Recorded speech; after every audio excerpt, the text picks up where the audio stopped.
A few years ago, I was working at a pizza chain in my local town of Ocala, Florida as a delivery driver.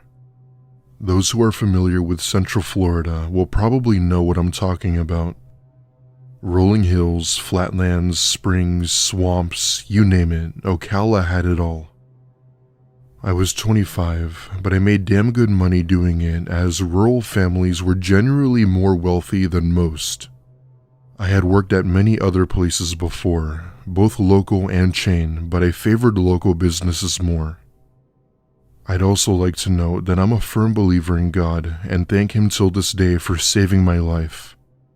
One night, I was working and I had an order of 5 large pies to deliver. People don't normally order this much amount of pizza around here, so I could only assume it was a party of some type.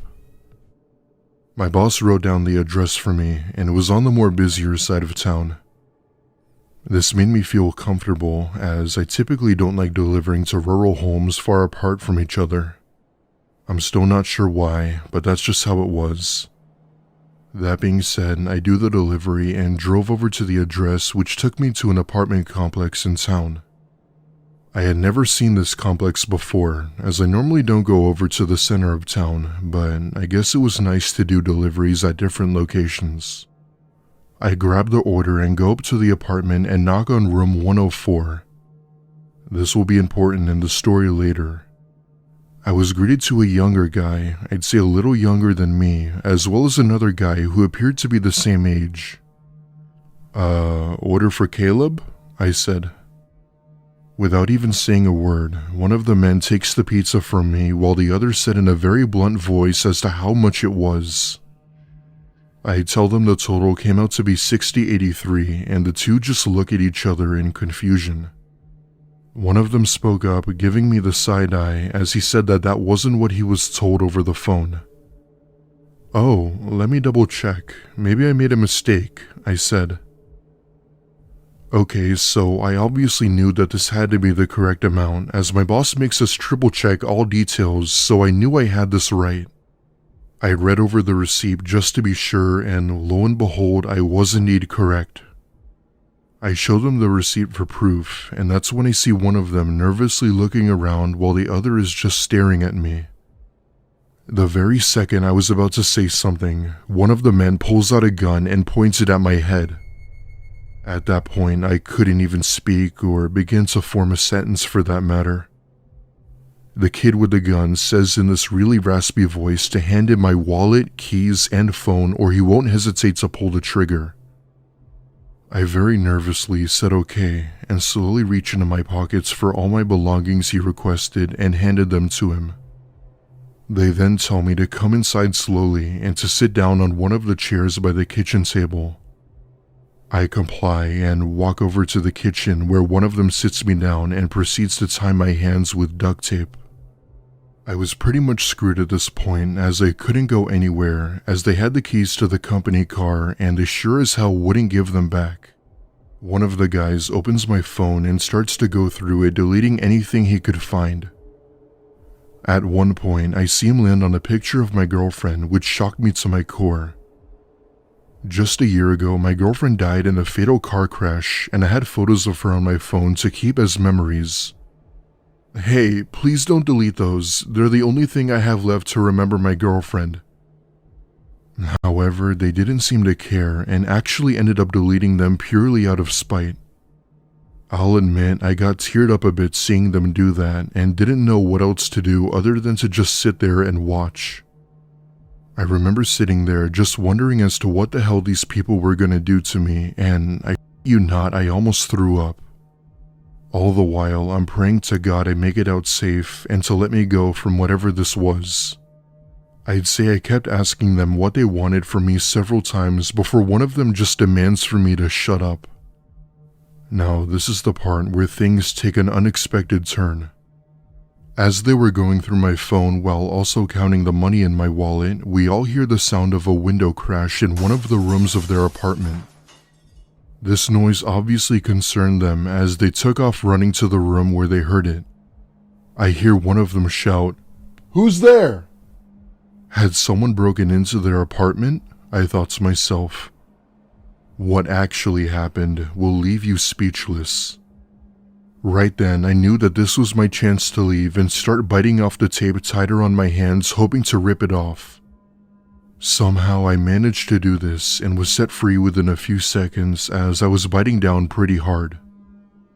I knew that they would be back any second, and so I just run toward the door and start unlocking the 3 locks that were built into the door. Yeah, no wonder why they don't want anyone finding out about this, I thought to myself. I make it out the door and book it out of the apartment building, not looking back and just trying to find help. It was then when I remembered I didn't have my phone, so I couldn't call the police, so I took that chance to run to the nearest shop. They were thankfully very polite and let me use their phone to call the police. Law enforcement was more professional in Ocala compared to major cities in Florida, so they got here relatively fast. However, when they asked me what room they were in, I couldn't remember the damn room number. This apartment building was huge, with about 100 plus rooms, so I couldn't remember the number. Eventually, I had remembered that I wrote it down, and police then went up to go investigate. Turns out that loud crash we heard was actually a large tree smashing a window. The tree had been broken from the storm and just so happened to fall through the window. As for those 2 men, they were gone. They must have left through the front door when they realized I had already been gone. Needless to say, they were never caught, even after an investigation. Till this day, I feel that tree smashing the window was a distraction made by God to help me escape. I guess it could have been some stroke of luck, but I honestly have no idea.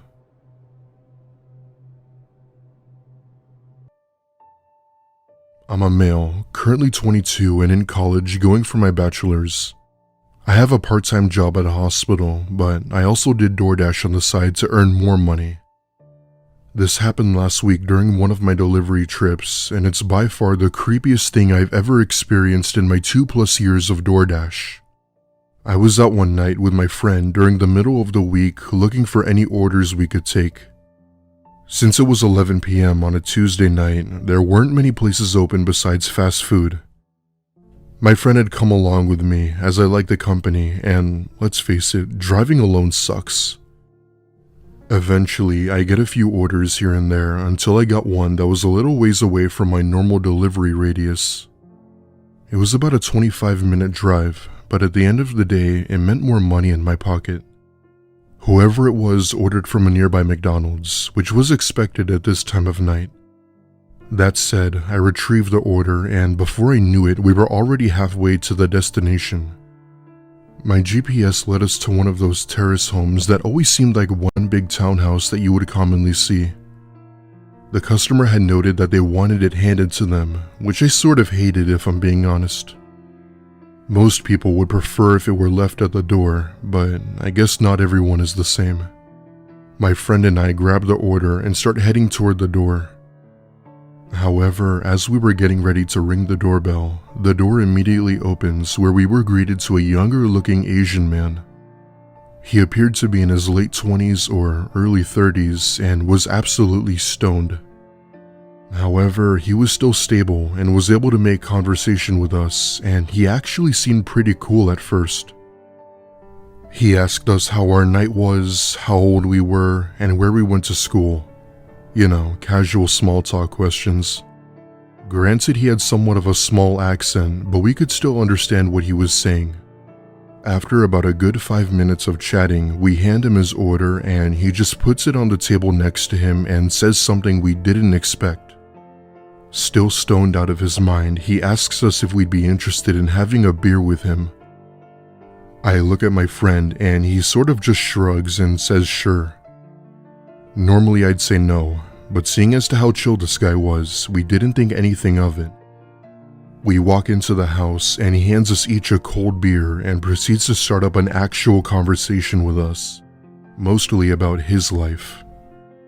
At one point, he gets up and tells us to wait as he says he has to step out to take a quick phone call. The man steps into another room and shuts the door behind him. So there we were, just chilling while talking to my friend when I hear the man speaking Japanese in another room. Now, my stepmother is from Japan, so while I understand a fair bit of Japanese, I don't speak it. So I hear him talking but pay no attention because it's rude to eavesdrop and all. That was until he said something along the lines of, "The people in my kitchen won't find out." That's when my ears perk up. To put it simply, he was basically talking to someone on the phone and how he was planning on keeping us silent just in case. That was enough to quietly tell my friend what was going on and that we had to leave. However, as we got up, he comes back out and sees the look on our faces, and it was at that point where he had caught on. His face went from a friendly smile to a disappointed look as if he knew we had hurt him. I tell him that it was nice to meet him, but that we had to go. He said nothing and just watches us as we walk out the door, not saying a word. As soon as we start the car, we see him come out of the house waving a gun like a madman. He fires 2 shots into my front fender of my car before we hightail it out of there. All the while, my friend is crying as he swore a bullet ripped through his seat. We drive for about 10 minutes before I call the police to explain my situation. After giving a description of this man to the police, they had sent in squads of police units to the address. Turns out, this guy was a member of the Japanese Yakuza and was wanted for murder and importing illegal goods into the US. He used an alias for about 4 years and was somehow never caught. I don't know about you, but encountering a mafia member is probably the scariest thing that can happen to anyone. Shortly after entering his home, they had ended his life on the spot. For starters, authorities had found several files on his computer and even found drugs and weapons inside these crates he had locked away. All of these things were obviously highly illegal, and police even went as far as locking down the whole neighborhood. I'm not sure why they did this, but I guess that's just how these things work. The craziest thing about this is the fact that I fed him his last meal. That still bothers me for some reason till this day.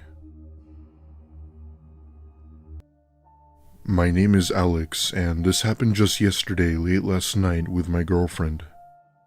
For a very brief 4 months or so, I worked as a delivery driver for a few food delivery apps at the time. Mostly being active on Uber Eats and DoorDash, as those were the ones that tended to be more popular. I didn't expect to make big money from this side hustle, but it helped with other small things like groceries and utilities. I live in the suburbs of LA, which is a very crowded part of the city, so deliveries were usually quick and close. Anyway, this happened last night while my girlfriend and I were doing deliveries. We had just gotten home from a friend's party, and while most people would be exhausted, we were surprisingly still active. Not knowing what to do, my girlfriend and I decided we'd go out and do a few deliveries just to have some us time. Being in the car with a loved one always felt like a special sort of vibe. Anyway, almost immediately, someone requested a large order from a local Wingstop, and I was the one who accepted it. Big orders usually meant that the customer would have to tip more, aka more money for me. We drive to the location, and I tell my girlfriend to wait in the car while I go get the food. Now, Wingstop usually takes a bit of time before the order is ready, which meant I had to wait a few minutes. Once the food had been done, I grab it and start heading back to the car when I see my girlfriend is stoned as a statue. She's sitting in the front seat with her eyes wild and had a look of fear. At first, I was confused as to why she was like that and motioned for her to roll down the window while asking her what the hell happened. She slowly flicks the button and tells me in a shook voice to get in the car. I do just that, and we drove over to the destination while I continued to ask what was wrong. After what felt like forever, she finally tells me everything, and what she told me made my stomach drop. As I was inside the restaurant waiting for the food, My girlfriend had been on her phone texting a friend when she looks out the window. Practically hovering over the window was a very large and tall man who looked to be at least 6'7". He wore all black and was staring at my girlfriend with this very angry look, and in his hand was a window smasher. His face was red and his eyes were menacing, as if he had this strong hatred towards my girlfriend. However, she couldn't move or say anything. She simply turned to face the front and hoped that he'd just leave.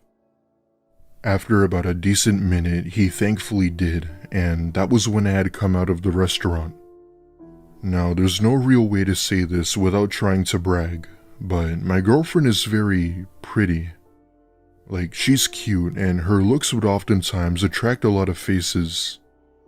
My theory was that the man who had come up to the car had seen her and knew she was with me, as he had probably been watching us.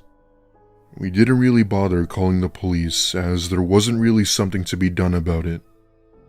After that, we had called it a night and went straight home, as she couldn't shake off the paranoia. Up until now, I'm still not exactly sure as to what the man wanted or what his intentions were. But if he had a device to break windows, they couldn't have been good. From now on, my girlfriend and I have agreed that whenever we do orders together, that we'd both be the ones to go inside.